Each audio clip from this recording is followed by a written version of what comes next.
रोज बांग्लादेश में हिंदुओं पर हमले हो रहे हैं, मंदिर तोड़े जा रहे हैं, हिंदू अपने रिश्तेदारों के यहाँ डर कर छिपे हुए हैं। प्रशासन से वो बचते फिर रहे हैं क्योंकि शासन प्रशासन कट्टरपंथियों के साथ है। मोहम्मद यूनिस को सत्ता प्यारी है, उनकी अपनी ही अल्पसंख्यक जनता पिस रही है, उन पर हमले हो रहे हैं लेकिन उन्हें कोई चिंता नहीं है। अब कल भारतीय विदेश सचिव ढाका में बैठक करने वाले हैं, क्या क्या मुद्दे उठेंगे ये देखने वाली बात होगी। लेकिन इधर हिंदुस्तान में लोगों में आक्रोश है। नोएडा, कोलकाता, लखनऊ, सहारनपुर, श्रीनगर, हर हिंदुओं पर अत्याचार के विरोध में प्रदर्शन हो रहे हैं। हिंदू क्या मुस्लिम भी इस आक्रोश और प्रदर्शन में शामिल है, लेकिन बांग्लादेश सरकार अपनी ही अल्पसंख्यक जनता पर अत्याचार चुपचाप देख रही है। सबसे पहले ये रिपोर्ट देखिए, उसके बाद चर्चा की शुरुआत करेंगे। कभी भारत का अच्छा दोस्त रहा बांग्लादेश, अब भारत का ही कट्टर दुश्मन बनता जा रहा है और उसकी नजदीकियां पाकिस्तान से बढ़ती जा रही हैं। कभी हिंदुओं से मोहब्बत करने वाला बांग्लादेश अब हिंदुओं और भारतीयों से नफरत करने लगा है। नोबेल शांति वाले मोहम्मद यूनुस ने जब से बांग्लादेश की सत्ता संभाली है, ये देश अब कट्टरपंथी की राह पर चल पड़ा है। वहाँ का मुसलमान अब दोस्ती की भाषा भूल चुका है, तभी वहाँ हिंदुओं पर लगातार हमले हो रहे हैं। हिंदू मंदिर तोड़े जा रहे हैं और मूर्तियां जलाई जा रही हैं। इतना ही नहीं, अब तो तलवार से हिंदुओं को काटने की धमकी भी दी जा रही है। बांग्लादेश अब जिहाद के रास्ते पर है। बांग्लादेश में चरमपंथियों का बोलबाला हो गया है। बांग्लादेश में सड़कों पर भारत के खिलाफ खुलकर प्रदर्शन किए जा रहे हैं। भारत और भारतीयों को खुलेआम धमकी दी जा रही है। वहाँ रहने वाले हिंदुओं का तो पहले से जीना मुहाल है। एक के बाद एक कई इस्कॉन मंदिरों को तोड़े जा रहे हैं। ढाका में उपद्रवियों ने इस्कॉन सेंटर को आग के हवाले कर दिया, जमकर तोड़फोड़ भी की। शेख हसीना के देश छोड़ते ही बांग्लादेश पूरी तरह से कट्टरपंथ की चपेट में आ चुका है। बांग्लादेश अब पाकिस्तान की राह पर निकल पड़ा है। अब सवाल है कि क्या नोबेल शांति पुरस्कार वाले यूनुस लगातार नफरत का बीज बो रहे हैं? क्या वही हिंदुओं के प्रति भड़की आग को और हवा दे रहे हैं? अगर ऐसा नहीं है तो फिर वो बांग्लादेश में एक्शन क्यों नहीं ले रहे हैं? बांग्लादेश में हिंदू मंदिरों और हिंदुओं को लगातार टारगेट किया जा रहा है। 2 दिन पहले मेहरपुर के इस्कॉन मंदिर में तोड़फोड़ करने के बाद मंदिर को आग के हवाले कर दिया गया। उसके बाद उसी दिन रात में नमहट्टा के इस्कॉन सेंटर को टारगेट किया गया। इससे पहले ढाका की सड़कों पर बांग्लादेशी मुसलमानों ने भारत के खिलाफ बड़ा प्रदर्शन किया। प्रदर्शनकारी पुलिस की सुरक्षा में भारत के खिलाफ जहर उगल रहे थे। ISI के झंडे लहराते हुए कट्टरपंथी इस्लामी संगठनों के उग्रवादी दिखाई दिए। आतंकी संगठन का झंडा हाथ में होने के बावजूद पुलिस इन उपद्रवियों की सुरक्षा कर रही थी। इन उग्रवादियों ने भारत पर हमला करने और भारतीय नागरिकों की हत्या करने की कसम खाई। इस बीच भारत और बांग्लादेश के बीच होने वाली बीटिंग रिट्रीट भी रोक दी गई है। शेख हसीना के राज में नरम रहने वाला मुसलमान अब गर्म हो चुका है। उसे अब दोस्ती का लिहाज भी नहीं। यही वजह है कि बांग्लादेश में हिंदुओं पर लगातार हमले हो रहे हैं और मंदिर भी तोड़े जा रहे हैं। Bureau report, India news. अब हम आपको 2 मौलानाओं के भाषण सुनाते हैं, सुनिए और अंदाजा लगाइए कि बांग्लादेश किस ओर जा रहा है, वहां कैसे मानसिकता पनप रही है, किस तरह की मेंटलिटी वहां के मौलानाओं की अब हो चुकी है। আমি স্পষ্ট দেখতে পাচ্ছি বাংলাদেশে এখন সবচেয়ে বড় বিপর্যয়কারী হচ্ছে ইসকন। ইসকন হচ্ছে হিন্দুত্ববাদী উগ্রবাদী এক সংগঠন। সারা বাংলাদেশে ইতিমধ্যে এটা ক্যান্সারের মতো রূপ ধারণ করেছে। আমি যখন আজকে ঢাকা থেকে আমি রাজশাহীতে ফ্লাইটে এসেছি, সেখান থেকে আলহামদুলিল্লাহ আমাদের ইউসুফ ভাই উনি লোক পাঠিয়ে রিসিভ করিয়েছেন। আমি আসার সময় দেখলাম আপনাদের এই অঞ্চলে ইসকনের মনে হয় একটা মন্দির আছে। এরা সমাজে ক্যান্সারের মতো, কিসের মতো? ক্যান্সারের কোনো অ্যান্সার, ক্যান্সারের একটাই অ্যান্সার, সেটা হচ্ছে এটা উগরে ফেলতে হবে। শরীরের যেই অংশে ক্যান্সার হবে সেই অংশটা কেটে না ফেললে এই অংশ ঠিক হবে না, সারা শরীরে ক্যান্সার ধরবে। ইসকনকে বাংলাদেশ থেকে উগরে ফেলতে হবে। সময় নাই, বিবৃতির সময় নাই, রাজের সময় নাই। এখন কথা হবে তরবারির ভাষায় কথা হওয়া দরকার। মুসলমানদের কথা এখন তরবারির ভাষায় হবে। আইদু লাহুম মাস্তাতাতুম মিন কুওয়াত ওয়া মিন রিবাতিল খাইল তুরহিবু স্পষ্ট ভাষায় বলতেছি, হাসিনা সরকার এখন নাই। স্পষ্ট ভাষায় ইসকনকে যদি নিষিদ্ধ করা না হয়, হেলাল সরকার এই মিডিয়ার মাধ্যমে আপনাদেরকে বলতেছি, অবজ্ঞা করার সুযোগ নাই, রাজনৈতিক খেলা খেলার সময় নাই, কামকাজের সময় নাই। ইসকনকে যদি বাংলার জমিনে আগামী 2-1 দিনের মধ্যে নিষিদ্ধ না করা হয়, ইসকন আমাদের একটাকে ফেলছে, আমরা টার্গেট করে এদের একটাকে ফেলবো। কথা একেবারে ক্লিয়ার। আমরা এগুলো ভয় করি না, পরোয়া করি না। এই মাহফিল মুহফিল ফেলায়া মুসলমানদের এখন অস্ত্র হাতে নিতে হবে। সময় এসে গেছে গা, এটা আমরা বুঝতেছি না। সময় চলে যাচ্ছে, কিন্তু আমরা এটা বুঝতেছি না। अब आपको बताते हैं रफीकुल इस्लाम मदनी कौन है। बांग्लादेश का कट्टरपंथी इस्लामी उपदेशक हाई कोर्ट से जमानत पर जेल से बाहर आया। 28 साल मदनी शिशु वक्ता के नाम से जाना जाता है। मदनी महज 3 फीट 4 इंच का है। विवादित बयान देकर कट्टर छवि बनाई उसने। बांग्लादेश में इस्लामी शासन की पैरोकारी करता है। हिफाजत-ए-इस्लाम संगठन से जुड़ा है। हिफाजत-ए-इस्लाम ISI के इशारे पर काम करती है। जमात-ए-इस्लामी और तालिबान जैसे आतंकी संगठनों से संबंध बताया जाता है मदनी का।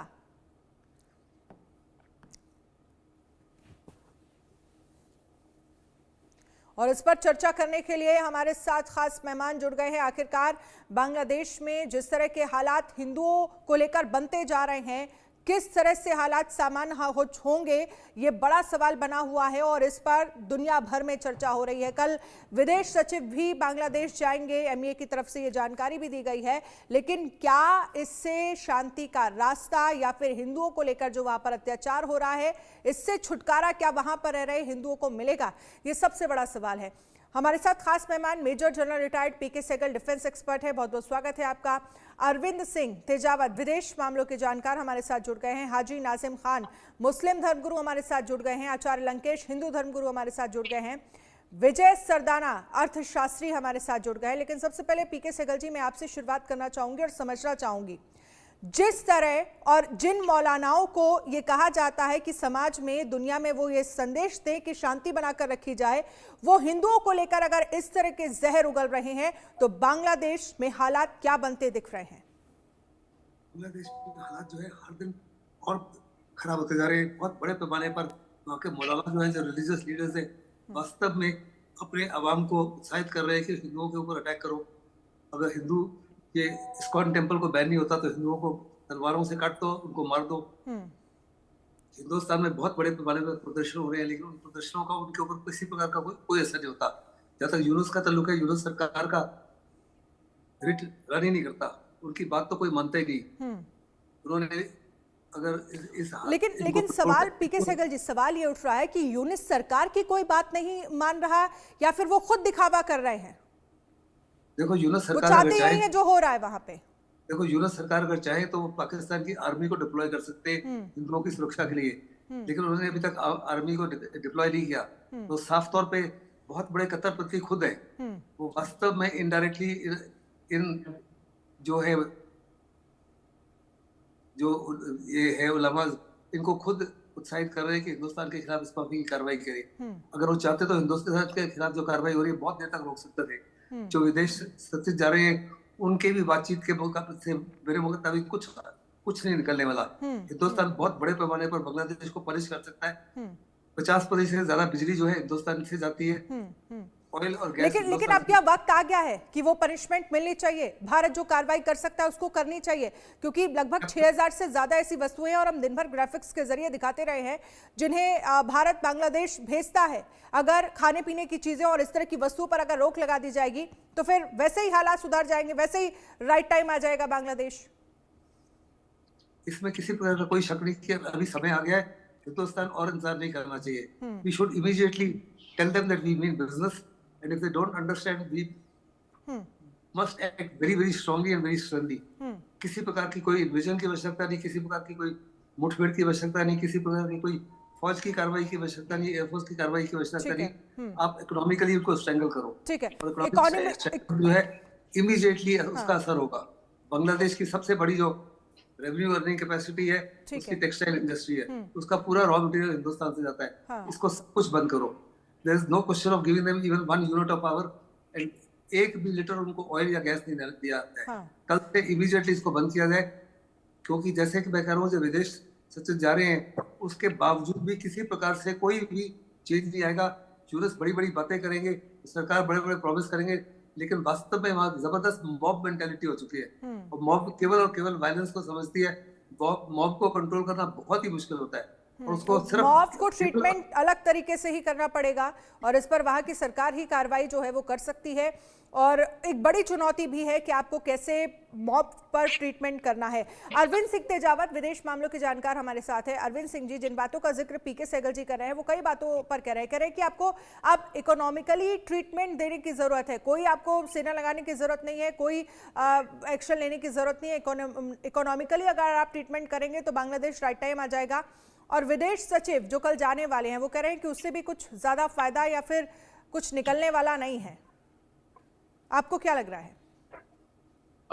बिल्कुल अनन्या जी, आप ठीक कह रही है, पर मुझे लगता है कि ऐसा पहली बार नहीं हो रहा है कि भारत के सामने ऐसे चैलेंज आए हैं। 1975 में भी जब वहां सत्ता परिवर्तन हुआ था, तो भारत के सामने ऐसा ही चैलेंज था।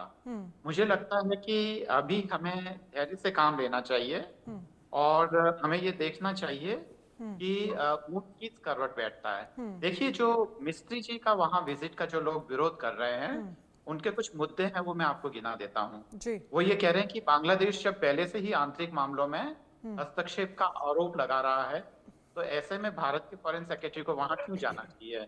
दूसरा ये कि मोहम्मद यूनुस साहब जो हैं, वो अवामी लीग विरोधी लोगों से रोज ही बैठ के कर रहे हैं। ऐसे में भारत का वहां जाने से क्या हल हो जाएगा, क्योंकि वो पहले से ही यह मान कर बैठे हैं कि भारत का विरोध करना है। तीसरा जो कारण बताया जाता है उनके मिस्त्री साहब के नहीं जाने का, वो ये कह रहे हैं कि मानवाधिकारों का हनन हो रहा है वहां पे, और ऐसे में भारत अगर मिस्त्री साहब को भेजता है तो कहीं ना कहीं वह बांग्लादेश को सपोर्ट करना ही होगा। वहां चौथा ये भी बताया जाता है कि अगर मिस्त्री साहब ऐसे समय में बांग्लादेश जा रहे हैं जब वहां पर भारत विरोधी भावनाएं अपनी चरम पर है, ऐसी स्थिति में बांग्लादेश के लोगों में ये संदेश जाएगा कि भारत उनके आंतरिक मामलों में हस्तक्षेप कर रहा है। एक और ये कारण है जो उनके यात्रा का विरोध किया जाता है, वो ये कि बांग्लादेश इस समय पाकिस्तान और चीन के साथ। लेकिन अरविंद जी, अब ये क्या वाकई आंतरिक मामला रह गया है?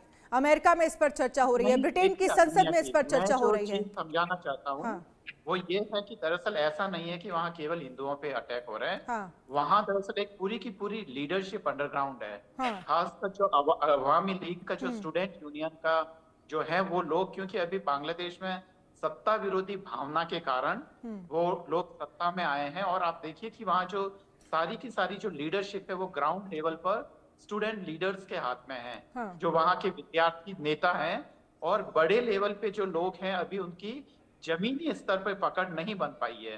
तो हमें बांग्लादेश की आंतरिक हालातों को समझना पड़ेगा, क्योंकि डिप्लोमेसी केवल कभी कभी नेशन इंटरेस्ट को प्रोटेक्ट करने की जगह पे सामने वाले नेशंस के कंफ्यूजन क्या है वो जरूरी है। और जो व्यापार वगैरह की जो सहगल साहब ने अभी बात की है, तो आप देखिए कि वहां से जो टूरिस्ट आते हैं, चाहे वो मेडिकल सर्विसेज के लिए आए या पढ़ाई के लिए आए, तो इससे भारत को काफी बड़ा रेवेन्यू मिल रहा है। मुझे लग रहा है कि ये ऐसी सिचुएशन है अनन्या जी, जिसमें हमें धैर्य से देखना चाहिए। ऐसा पहली बार नहीं हो रहा है। लेकिन सवाल है कि धैर्य कब तक और कितना? धैर्य तब तक जब तक कि भारत के इंटरेस्ट प्रभावित नहीं हो रहे हो, भारत का कोई नुकसान नहीं हो रहा है, और भारत को बहुत ही शांति से वहां की लीडरशिप को यह समझाना होगा कि अवामी लीग को आप इलेक्शन में शामिल किए बगैर आप बांग्लादेश के इंटरेस्ट को प्रोटेक्ट नहीं कर सकते। और जो उनमें डर है वो ये देखना पड़ेगा कि देखिए, जो दूर में रहने वाला जो पाकिस्तान है वो आपके हितों को नहीं साध सकता है, जो आपके बिल्कुल ठीक बगल में है भारत, वह आपके हितों को प्रोटेक्ट करेगा। अगर ये वहाँ की लीडरशिप को समझा दिया जाए तो मुझे नहीं, अगर बांग्लादेश पाकिस्तान की तरफ झुकता है तो इसका फायदा बांग्लादेश को किसी भी हालत में नहीं हो रहा है, इसका फायदा पाकिस्तान को हो रहा है, क्योंकि वो एक और मोर्चा खोल देगा इधर। पर अगर वहाँ की लीडरशिप को ये समझ में आ जाता है तो मुझे लगता है कि वहाँ की लीडरशिप जो है वो तो फ्रंट फुट पर आने के लिए तैयार ही नहीं है। और वहां पर चुनाव हो, ये भी बड़े मुश्किल हालात लग रहे हैं कि इस वक्त वहां पर चुनाव हो। यूनिस तो पहले ही कह चुके हैं कि अभी फिलहाल हम चुनाव में नहीं जाएंगे, अभी चुनाव नहीं होगा। वो चेंजेस करने की बात करते हैं संविधान में, लेकिन अब सवाल यह है कि क्या वहां पर बांग्लादेश में जल्द से जल्द चुनाव हो, इसको लेकर नियम क्या कहता है, और अगर चुनाव होता है तो जो वहां के लीडर है, जो आप कह रहे हैं बैकफुट पर नजर आ रहे हैं, जो अंडरग्राउंड है, जो नजर नहीं आ रहे हैं, वो क्या लड़ पाएंगे चुनाव? क्योंकि अब जिस तरह की कार्रवाई वहां के नेताओं पर हो रही है वो हम सब देख रहे हैं। आप इस पर आगे जवाब दीजिएगा। और भी खास मेहमान हैं, उन्हें भी इस चर्चा में शामिल कर लेते हैं। हाजी नाजिम खान, मुस्लिम धर्मगुरु, हमारे साथ जुड़े हुए हैं। हाजी नाजिम खान, मौलाना किस तरह से बयानबाजी वहां पर कर रहे हैं आपने सुना। क्या मौलानाओं का काम ये होता है? एक मौलाना कहता है इस्कॉन पर प्रतिबंध लगाना होगा, अन्यथा हम उन्हें अपनी तलवारों से काट देंगे। ये धार्मिक अभ्यास का समय नहीं है, ये समय इस्कॉन से लड़ने का है। क्या इस तरह की बयानबाजी देना मौलानाओं, जिन्हें लेकर जिम्मेदारी होती है कि भाई समाज में शांति बनाए रखे, शांति का संदेश दे, ये कौन से मौलाना है? देखिए अनन्या जी, जिस तरीके से मौलानाओं ने इस तरीके की बातें कही है, तो देखिए हम लोग ये कहना चाहते हैं कि मौलानाओं को ऐसी बातें नहीं करनी चाहिए। मौलानाओं को हमेशा धार्मिक सौहार्द बनाने वाली बातें कहनी चाहिए। देखिए हिंदू मुस्लिम भाई भाई हैं, और देखिए अगर इस तरीके की बात अगर मौलानाओं की तरफ से आती है या किसी भी धार्मिक गुरु की तरफ से अगर भड़काने वाली बात आती है, तो ये कहीं ना कहीं हिंदू को भी नुकसान है, मुस्लिम को भी नुकसान है। और देखिए जब दोनों को नुकसान होगा तो इसका खामियाजा पूरे देश को भुगतना पड़ता है। और तो इस तरीके की अगर बातें होती है तो बड़ा दुखदायी बात है। हम ये कहना चाहते हैं कि देखिए आज भारत के पास सुनहरी मौका है बांग्लादेश को अखंड भारत के अंदर शामिल करने के लिए। पाकिस्तान में हमारे हिंदू भाई पीड़ित है, अफगानिस्तान में हमारे अपने भाई हिंदू भाई पीड़ित है, बांग्लादेश में हमारे हिंदू भाई पीड़ित है। तो भारत सरकार आखिर खामोश क्यों है? तो देखिए खामोश नहीं रहना चाहिए, भारत को हस्तक्षेप करना चाहिए ताकि हमारे अपने हिंदू भाइयों को रक्षा मिल सके, सुरक्षित हो सके। और देखिए मैं बड़ी जिम्मेदारी के साथ भारत सरकार से ये अपील करना चाहता हूँ कि आज वक्त है कि बांग्लादेश को बताने का कि देखिए हिंदू भाइयों, आपको घबराने की जरूरत नहीं है। हिंदू भाई आपके साथ, पूरे भारत की कम्युनिटी साथ है, वो हिंदू भाई भी साथ है, मुस्लिम भाई भी साथ है, सिख भाई भी, ईसाई भाई, सब पूरे भारत के आवाम हम बांग्लादेश के हिंदू भाइयों के साथ। लेकिन आखिर क्या वजह है कि भारत सरकार हमारे हिंदू भाइयों की रक्षा ना करने के लिए नाकाम पूरी तरीके से होती जा रही है? ना तो वो आगे बात कर पा रही है, ना आगे बात बढ़ा पा रही है। तो ये बहुत ही सोचने वाली बात है। हम तो ये कहते हैं कि देखिए हमारा भारत तो संविधान से चलता है, और भारत के अंदर हर नागरिक को संविधान सुरक्षा देता है। उसी तरीके से बांग्लादेश के अंदर भी उनका एक संविधान है, उसी संविधान के तहत चाहे हिंदू भाई हो या मुस्लिम भाई हो, सबको सुरक्षा मिलनी चाहिए। लेकिन अगर एक समुदाय को अगर टारगेट किया जाता है या नुकसान पहुंचाया जाता है तो ये बिल्कुल गलत है, ऐसा बिल्कुल नहीं होना चाहिए। हम बिल्कुल इसके खिलाफ हैं। हम अपने हिंदू भाइयों की सुरक्षा की मांग करते हैं भारत सरकार से, और ये कहते हैं कि आपको आगे बढ़ना ही पड़ेगा, आपको हिंदू भाइयों की रक्षा करनी पड़ेगी। अगर आप चाहते हैं कि आप रक्षा नहीं कर पा रहे, तो हम भारत के मुसलमान अपनी नैतिक जिम्मेदारी संभालते हुए भारत सरकार से परमिशन लेंगे और कहेंगे कि बांग्लादेश में हमारे अपने हिंदू भाइयों की रक्षा हो।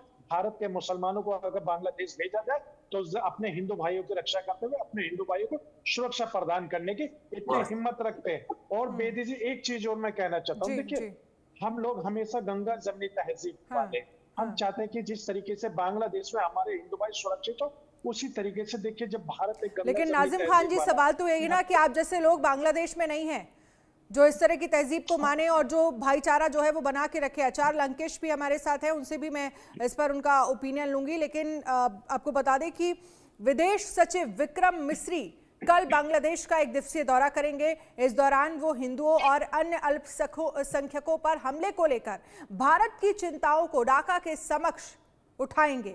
अगस्त में प्रधानमंत्री शेख हसीना की सरकार को अपदस्थ करने के बाद भारत की ओर से ये पहला उच्च स्तरीय दौरा है, और विदेश सचिव मिस्री अपने बांग्लादेशी समकक्ष मोहम्मद जशीमुद्दीन के साथ व्यापक वार्ता करेंगे। और इसके अलावा वो बांग्लादेश के कार्यवाहक विदेश मंत्री मोहम्मद तौहीद हुसैन से भी मुलाकात करने वाले हैं।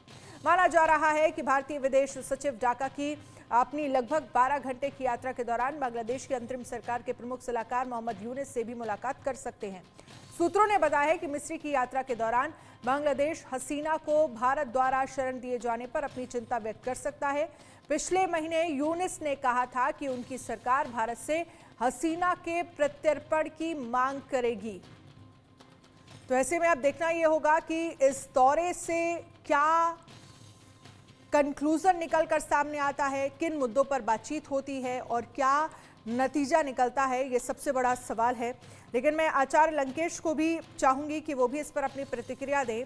आचार्य लंकेश जी, नाजिम खान को आपने सुना, वो कह रहे हैं कि जिस तरह के हालात वहां पर बन रहे हैं, अखंड भारत की वो बात कर रहे हैं कि अब वो वक्त आ गया है कि भारत को बांग्लादेश को भारत को शामिल करना चाहिए, अखंड भारत की वो बात कर रहे हैं। वो कह रहे हैं और अगर सरकार कुछ नहीं कर पा रही तो फिर हम मुसलमान भाइयों को वहां पर भेज दिया जाए, हम हिंदुओं की रक्षा कर लेंगे।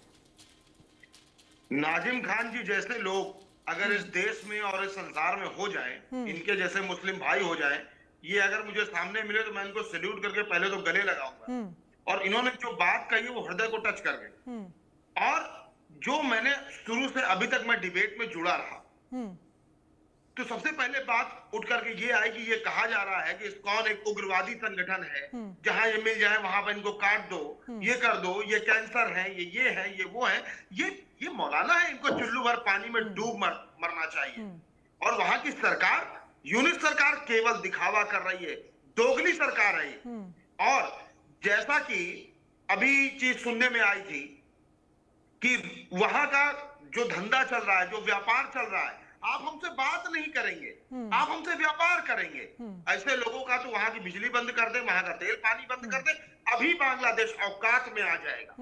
और जो सिर्फ हिंदुओं को वहां पर इस्कॉन टेम्पल में क्या होता है, क्या वहां पर हथियार मिल रहे हैं, क्या वो काटने पीटने की बात कर रहे हैं, वो तो हरे रामा हरे कृष्णा कर रहे हैं। अगर ये करना उग्रवाद है तो फिर दुनिया में सभी लोग उग्रवादी हैं। और ये किस तरह के मौलाना इस तरह के भाषण दे रहे हैं और वहां पर लोग बैठ के तालियां पीट रहे हैं।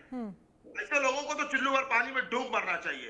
और अब मैं मुख्य बात करना चाहूंगा, जो हमारे पैनलिस्ट मित्र हैं अरविंद जी, विदेश मामलों के जानकार हैं, वो कह रहे हैं धैर्य रखना चाहिए। हमारे यहाँ पर हिंदू भाई वहां पर काटे जा रहे हैं, मारे जा रहे हैं, घर में घुस करके उनके साथ में अत्याचार हो रहा है, उनके घर से बेटियों को, बहुओं को उठाया जा रहा है, बलात्कार हो रहा है। धैर्य रखिए। क्या आप चाहते हैं जब वो भारत में आ जाए? और किस तरह की ये बात कर रहे हैं कि वहां से टूरिज्म चल रहा है, केवल बांग्लादेश से ही सारा भारत का टूरिज्म चल रहा है।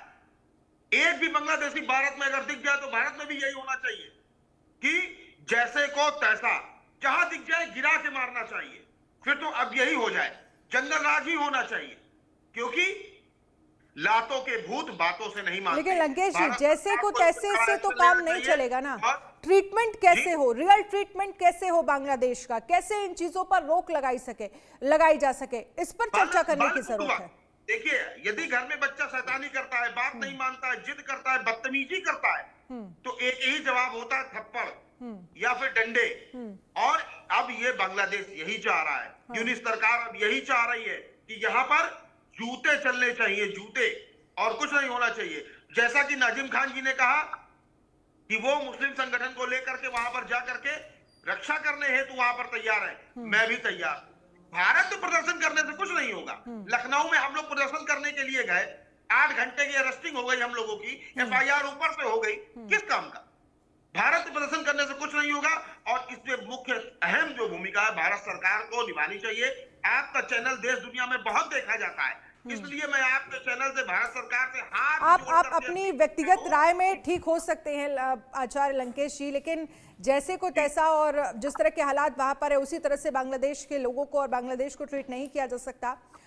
इस पर बात करने, जैसा गाल वैसा ही तमाचा। क्या भारत सरकार इतना, क्या वहां से बिजली पानी वहां का नहीं काट सकती है? गैस वहां की नहीं बंद कर सकती? इकोनॉमिकल ट्रीटमेंट जिसकी आप बात कर रहे हैं उस पर मैं चाहूंगी विजय सरदाना हमारे साथ अर्थशास्त्री जी जुड़े, अर्थशास्त्री हैं विजय सरदाना जी, इस बात का जिक्र जो है वो पीके सहगल भी कर रहे हैं कि भाई अगर आप इकोनॉमिकली वहां पर रोक लगा देंगे, क्योंकि जो तमाम चीज़ें लगभग 6054 ऐसी वस्तुएं हैं जो निर्यात किया जाता है भारत से बांग्लादेश पहुंचाई जाती हैं, जिसमें गेहूं है, चावल है, पेट्रोलियम उत्पाद है, बिजली है जो भारत से लेता है बांग्लादेश, अगर इन पर रोक लगाई जाए तो फिर हालात सुधर सकते हैं और चीजें जो है वो कंट्रोल में आ सकती हैं। आपको क्या लग रहा है? सबसे पहले आपको और पैनलिस्ट और दर्शकों को मेरा प्रणाम जी। देखिए, इस स्थिति में आपको व्यापार का मुद्दा कुछ समझ में नहीं आएगा, क्योंकि जो लोग भड़का रहे हैं वो जंगली मानसिकता के लोग हैं। उनको व्यापार, decency, education, ethics, human right, ये भाषा समझ में नहीं आती। आप किनसे बात कर रहे हैं? जब आप एक जंगली व्यक्ति से बात करते हो तो आपको उसी की भाषा में उसको उसी तरह से चेंज करना चाहिए। ये जो दो मौलानाओं के आपने स्टेटमेंट सुनाए, क्या पूरी दुनिया में जितनी मुस्लिम कम्युनिटी है वो उनसे ये पूछेगी कि तुम ये क्या बकवास कर रहे हो भाई? ये कौन से धर्म की बात है? क्या इस्लाम में यही सिखाया जाता है? ये तो मौलवी है ना। ये हिंदुस्तान में जितने नाजिम भाई हैं, उनके साथ के जितने मौलवी होंगे, क्या ये सवाल पूछेंगे कि भैया तुम कौन से इस्लाम के प्रचार कर रहे हो? यही है इस्लाम? अगर यही इस्लाम है तो फिर पूरी दुनिया में अगर हम ये कहें कि इस तरह के अगर मौलवी इस्लाम की व्याख्या करते हैं तो ये तो फिर आतंकवादी है ना। ये कौन सा धर्म है? बिल्कुल। सवाल बहुत सीधा सा है। सबसे पहले तो मुस्लिम कम्युनिटी को ही क्वेश्चन उठाना चाहिए कि ये जिस तरह की बातें हो रही हैं, क्या ये उनके धर्म में बताया जाता है या सिखाया जाता है? अगर नहीं है तो ये सारे मुस्लिम धर्मगुरु चुप क्यों हैं? इसका मतलब ये है कि ये उनकी बात से सहमत हैं। यहाँ इस स्थिति में चुप्पी रहने का मतलब ये है कि you are endorsing their statement. अगर आप नहीं करते तो आपको जोर से चिल्ला के छत पे खड़े होके बोलना पड़ेगा। अदरवाइज हिंदू यही समझेंगे कि ये सारे मुस्लिम धर्मगुरु एक से हैं। Let's be very practical. Number 2, रही बात इकोनॉमिक मुद्दे की, इस समय आपको सारा ट्रेड अपनी तरफ से बंद कर देना चाहिए। आपको सोचना नहीं है। कोई ये भाई साहब बोल रहे थे कि हमें कुछ मिल रहा है। अरे यार, दुनिया में हजारों चीजें आती जाती हैं। आपने चाइना से ट्रेड बंद किया, क्या उखड़ गया आपका? बांग्लादेश से हमें टूरिज्म मिल रहा है, मेडिकल मिल रहा है, मिलने दो यार। अगर आपकी संस्कृति पे, आपके धर्म के ऊपर चोट आ रही है और उस बदले में आपको 2-4-5 बिलियन डॉलर का नुकसान हो गया तो हो गया ना। काय को जान जा रही है? क्या हिंदुस्तान में दम नहीं है? कहने का मतलब बहुत क्लियर है कि you have to be very clear as a political leader, कौन सी चीज नेगोशिएबल है और कौन सी चीज non negotiable. Everything is not negotiable in this world. बिल्कुल। अगर आप हिंदुओं पे अत्याचार करेंगे, message of government of India should be this is non negotiable clause, we are not interested in dealing with you in any manner. हम आपको आपके सारे रास्ते दरवाजे बंद कर देंगे। आपको दवाई नहीं जा रही, मरो, हमें कोई लेना देना नहीं है आपसे। आप चले जाइए, चाइना से दवाई लाइए, श्रीलंका से लाइए, अमेरिका से लाइए, जिससे लानी है लाइए। आपको समझ में आ जाएगा कि दवाइयों की कीमत कहां पहुंचती है। तो कहने का मतलब बहुत क्लियर है। मैसेज का मतलब आपको अपने छोटे छोटे चवन्नी अठन्नी नहीं देखनी पड़ती। तीसरी बात, आपको अपनी आर्म फोर्सेस को तैयार करना चाहिए और message should be very clear, जैसा वेस्टर्न वर्ल्ड करता है कि अगर आपने क्या देखा सोमालिया में, आपने क्या देखा सूडान में, आपने क्या देखा कोसोवो में, अगर क्रिश्चियन कम्युनिटी पे अटैक होता है तो पूरा वेस्टर्न वर्ल्ड एक साथ खड़ा होता है। आपके साथ कौन है? कोई नहीं है। गवर्नमेंट ऑफ इंडिया को कहना चाहिए, अल्टीमेटम दे देना चाहिए कि भाई साहब 3 दिन में ये कत्लेआम बंद करिए, नहीं तो I am sending my forces till you bring the situation under normal control. देखिए, जैसे ही आप धमकी देंगे पूरी दुनिया का प्रेशर बांग्लादेश पे आएगा कि भैया बंद करो ये नाटकबाजी। बिल्कुल। डंडा दिखाना पड़ता है डिसिप्लिन के लिए। वहां ये बातों से काम नहीं चलता है कि हम डिप्लोमेट भेज रहे हैं। अरे भेजते रहो, उनको पहले दिन से पता है वो गलत कर रहे हैं, वो आपकी सुन कर रहे हैं। आप डिप्लोमेट भेज के क्या कर लोगे? कुछ नहीं होगा। आपको क्या पता है कि वहां जो लोग बैठे हैं वो सत्ता में, उनको पता नहीं है कि वो क्या गलत है क्या सही है? क्या वो इतने मूर्ख हैं? ऐसा नहीं है। जिस दिन उनको पता लगेगा कि उनकी पूंछ में आग लग जाएगी तब वो दौड़ेंगे। तो आपको मैसेज देना आना चाहिए, जैसा चाइना करता है। ताइवान में उन्होंने साफ कह रखा ना कि हम घुसने नहीं देंगे अमेरिका को यहाँ पे, आप उखाड़ लो जो उखाड़ना है। आप पे क्यों दम नहीं है? आप डिप्लोमेसी ही करते रहोगे और लोग आपके घर को लूटते रहेंगे, आपके बच्चों के साथ हत्याएं होती रहेंगी, महिलाओं के साथ बलात्कार होता है। जी हम डिप्लोमेसी कर रहे हैं। अरे ये क्या नेगोशिएबल सिचुएशन है? आप पहले वहां पे सिचुएशन को रोकिए, उसके बाद हम डिप्लोमेसी करेंगे। ठीक है, जहां पे फर्स्ट ठीक है। इस पर पीके सहगल जी से मैं एक जवाब ले लेती हूँ। पीके सहगल जी, जिन बातों का जिक्र किया जा रहा है यहाँ पर कि अब वक्त वो है कि आप बात करने का वक्त तो तब था, बहुत पहले था, तब आपको जाना चाहिए था और बात करना चाहिए था जब बार बार ये कहा जा रहा था, क्योंकि ये अभी की स्थितियां नहीं है, ये काफी समय से इस तरह के हालात चल रहे हैं। वहां पर हिंदुओं को लेकर हिंसा हो रही है, अत्याचार हो रहा है और चीजें कंट्रोल में कभी आई ही नहीं यूनिस सरकार के। तो अब वक्त ये है कि भारत सरकार को ये कहना चाहिए कि अगर आपसे नहीं हो पा रहा तो हम सेना भेज रहे हैं और चीजें अंडर कंट्रोल कर रहे हैं। देखो, सेना भेजने का तो question doesn't arise. The day you send your सेना, आप हमेशा हमेशा के लिए उनके साथ दुश्मनी ले लोगे। वो हमारे स्ट्रेटेजिकल आए हैं, हमारे नॉर्थ ईस्ट की सिक्योरिटी बहुत बड़े पैमाने पर डिपेंडेंट है on good relation with Bangladesh. Bangladesh को साफ तौर पे अपने को दर्शाना चाहिए कि उनकी जो स्थिति है बहुत ही नाजुक है। अगर हिंदुस्तान ने कड़े कदम उठाए तो वास्तव में उनके घुटने टिक जाएंगे। डिप्लोमेटिक प्रेशर भी हो सकता है, पॉलिटिकल प्रेशर भी। हम अमेरिका के लेकिन प्रेशर कहाँ डेवलप हो पा रहा है, प्रेशर कहाँ बना पा रहे हैं बांग्लादेश पर? बन रहा है, आपको लग रहा है प्रेशर? अभी तक वो प्रेशर बढ़ा ही नहीं है। बड़ा लाजमी है कि अभी वो प्रेशर बड़े जबरदस्त तरीके से लगाए। और फॉर्चुनेटली हमारे relation with Bangladesh armed forces बहुत ही बढ़िया है। हमने यकीन करना है कि यूनुस की सरकार जो है वो अपने सत्ता उसको हटा दिया जाए। बहुत आसानी से तरीके से यूनुस को हटाया जा सकता है, क्योंकि यूनुस की लीडरशिप को बांग्लादेश के लोग भी मानने के लिए, एक्सेप्ट करने के लिए तैयार नहीं। और बड़े पैमाने पर हमको जो अवामी लीग है, जो अंडरग्राउंड है, उनको हर प्रकार से सपोर्ट करना चाहिए। लेकिन we have got a Hobson's choice. We can not and we must not send the armed forces under any circumstances. हमारे पास बाकी जितने भी साधन है, डिप्लोमेटिक है, पॉलिटिकल है, इकोनॉमिक है, उसका इस्तेमाल करना है एट ऑल कॉस्ट। अगर आप देखो तो मालदीव्स भी अपने खिलाफ हो चुका था, लेकिन उनको साफ तौर पर नजर आ गया कि हिंदुस्तान के साथ दुश्मनी उनके लिए बहुत हानिकारक है। बांग्लादेश को भी अगले कुछ ही हफ्तों में या कुछ ही दिनों में समझ जाएंगे अगर इकोनॉमिक कंडीशन वो जो मैं कह रहा हूं। पर वो स्थितियां भारत की तरफ से बनाने की जरूरत है कि बांग्लादेश ये बहुत जल्दी से समझ जाए कि अगर भारत के साथ रिश्ते खराब होते हैं तो हमारे लिए आगे मुश्किलें होंगी। हमारे साथ विदेश मामलों के जानकार हैं अरविंद सिंह तेजावत जी। अरविंद सिंह जी, क्या लग रहा है, क्यों आखिरकार बांग्लादेश पर अभी तक प्रेशर नहीं डेवलप हो पा रहा है और कैसे होना चाहिए बांग्लादेश का ट्रीटमेंट? देखिए अनन्या जी, प्रेशर तो होगा क्योंकि भारत का कोई विकल्प नहीं है बांग्लादेश के पास। पर अभी जो हमारे आचार्य लंकेश जी ने या खान साहब ने या सरदना जी ने जो कहा, वो दरअसल एक्सपर्ट एडवाइस नहीं हो सकती है। वो भावनाएं अभिव्यक्त कर सकते हैं, पर यहाँ समझना हमें ये है कि बांग्लादेश की जो भारत पे जो डिपेंडेंसी है, तो भारत का कोई विकल्प नहीं है। अगर हम बहुत ही सख्त भाषा में या अगर हम उसको हिंदू मुसलमान करेंगे तो क्या होगा कि चीन ने ये जो अंतरिम सरकार बनी है उसी में केवल 8.5 करोड़ यूएस डॉलर्स का इन्वेस्टमेंट किया है। वहां का जो राजदूत है वो मिल रहा है जमाती इस्लामी के नेताओं को।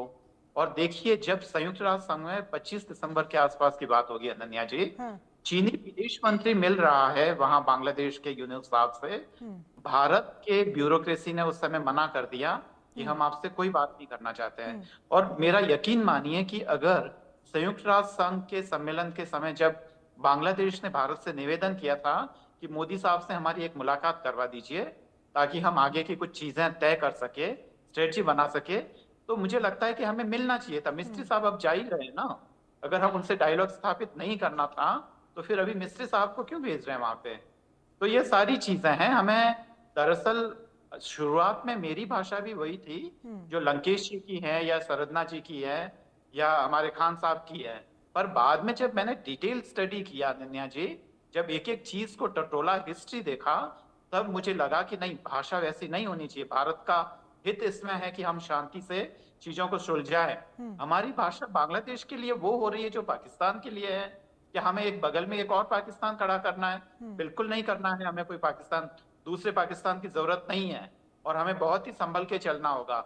G20 में हमने श्रीलंका और बाकी सारे देशों को छोड़कर बांग्लादेश को बुलाया था। क्या हम इसलिए उसको रोक देते कि वो मुस्लिम आबादी का देश है और वहां के मुसलमान भाई सरकार के खिलाफ लड़ रहे हैं?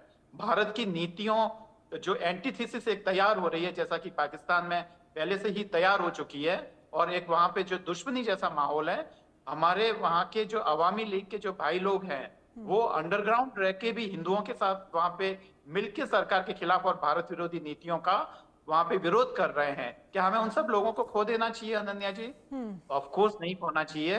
तो यहाँ पे विशेषज्ञों की राय मानकर हमारे जो फॉरेन मिनिस्ट्री में बैठे हुए लोग हैं, और भारत सरकार इतनी बेवकूफ नहीं है, इतनी दिन से वो शांति रखे हुए हैं, और सहगल साहब ने बिल्कुल साफ किया कि कोई सेना इसका विकल्प नहीं हो सकती है अनन्या जी। ठीक है, तो हमें सारी चीजें बहुत ही समझदारी से करनी चाहिए, उसी में भलाई है और उसी में हमारा। ठीक है, इस पर मैं आचार्य लंकेश जी से जवाब लूंगी, लेकिन उससे पहले हाजी नाजिम खान, विजय सरदाना जी की तरफ से एक बात का भी जिक्र किया गया कि जो तमाम बड़े मुस्लिम धर्मगुरु हैं, अगर बांग्लादेश में मौलाना इस तरह की बयानबाजी कर रहे हैं, जो इस्कॉन के फॉलोवर्स हैं उनको लेकर इस तरह की बयानबाजी, वहां मंदिरों को खत्म करने की बात की जा रही है, हिंदुओं को मारने की तलवार से काटने की बात अगर की जा रही है, तो क्या बड़े मुस्लिम धर्मगुरु इस पर क्यों नहीं बयानबाजी कर रहे हैं? उनकी तरफ से क्यों नहीं कहा जा रहा है कि ऐसे लोगों पर जरा फतवा जारी करिए? जब हम देखते हैं हमारे देश में इस तरह की बयानबाजी अगर होती है तो तुरंत फतवा जारी होता है, तो इस तरह के लोगों को भी तो चुप कराने की जरूरत है, और इसके लिए कौन सामने आएगा?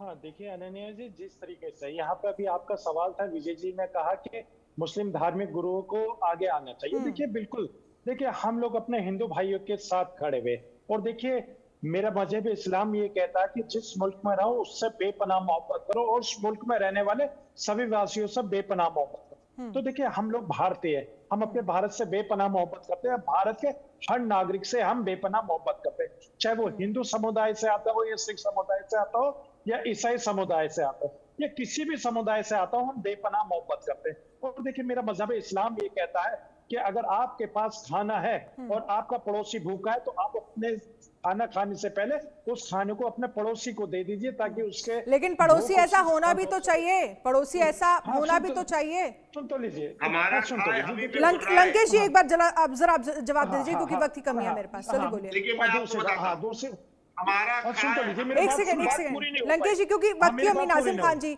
वक्त की थोड़ी सी कमी है। लंकेश जी जल्दी से आप अपना ओपिनियन।